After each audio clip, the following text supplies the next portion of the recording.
He arrived dressed in a custom-fit suit, prepared to lead a top-tier tech summit, but the hotel staff sized him up and told him to wait outside. What unfolded next sent shockwaves through the entire company. Just before 8 a.m., Darius Whitfield stepped out of his black Lincoln Continental and onto the curved driveway of a downtown San Jose hotel. He adjusted the cuff of his navy suit jacket, its sleek fabric catching the early sunlight. The crisp lines, polished shirt, and fine Italian leather shoes all reflected intention and refinement.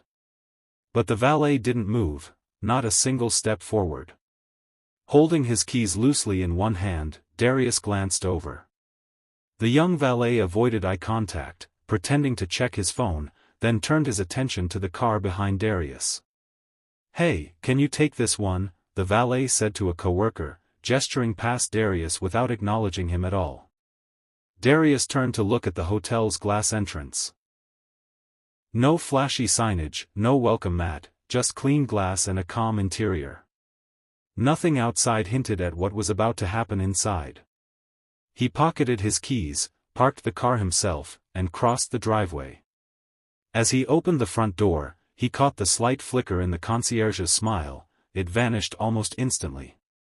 "Can I help you?" the woman at the front desk asked, never looking up. "Yes," Darius said. "I'm here for the SummitNet conference. I believe we reserved the Redwood room." She glanced at him briefly, frowned, then focused back on her screen. "Do you work with one of the vendors?" she asked. "No, I'm the CEO," he replied. She blinked. "Right. Could you wait outside for a moment? We're still setting up." He paused. "I'm also the keynote speaker." But there was no recognition, no apology. Just a tight-lipped smile and a dismissive, "Still not quite ready. Please wait outside."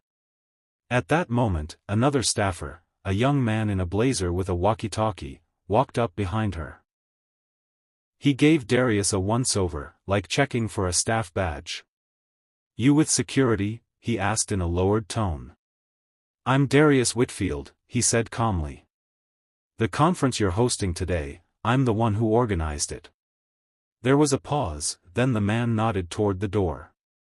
"Just give us a minute, sir. Someone will come out to meet you." Darius exhaled through his nose, slow and composed. People had begun arriving, some early investors. One of them, a white man in a gray plaid suit, was immediately welcomed with smiles and handshakes. No one told him to wait outside. Darius met his eyes, but the man barely noticed him and continued into the lobby, guided by the same staff who had turned Darius away. The hotel doors closed behind him with a gentle hiss, leaving Darius once again outside on the sidewalk. He checked his watch. It was 8:09. His keynote wasn't for another 51 minutes. Time was on his side, but something was stirring within, and it wasn't anger. Across the street, a woman pushed a stroller into a nearby coffee sh. A billboard lit up with a promo for a startup accelerator. Fresh faces, sharp branding, vibrant tones.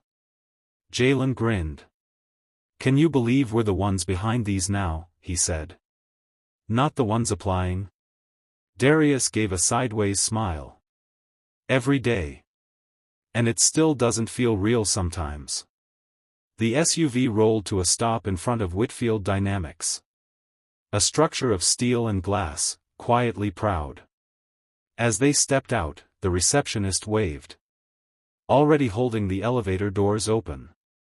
During the ride up, Jalen broke the silence. "Ever think about sharing that part of the story?" "You mean when I was 19? Darius asked. "Not to get sympathy, but to give context. People act like these things just happen.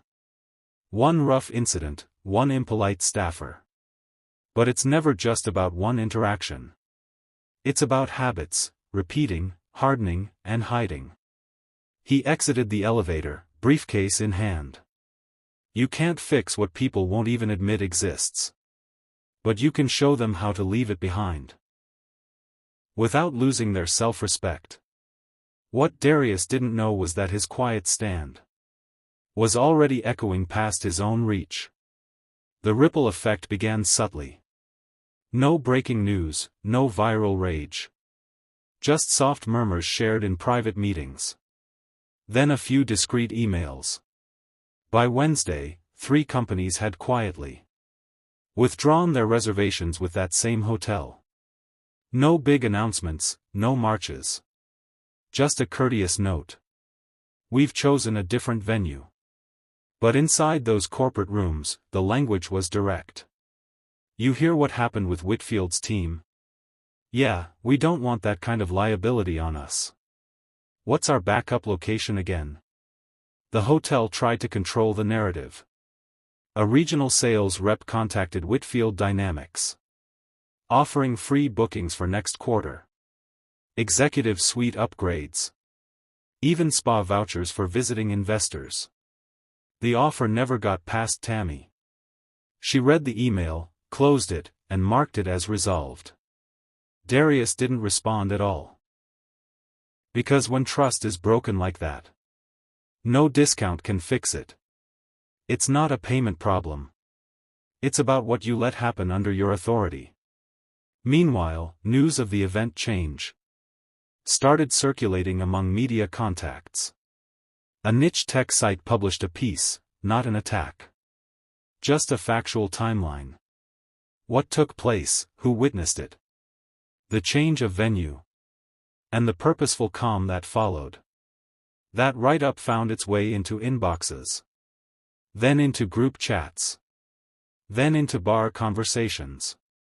Where young black professionals raised their drinks to Darius Whitfield. Not because he fired back. But because he didn't have to. Because sometimes the boldest move isn't slamming the door. It's leaving like the space never deserved your presence. Back inside Whitfield Dynamics. The boardroom was still.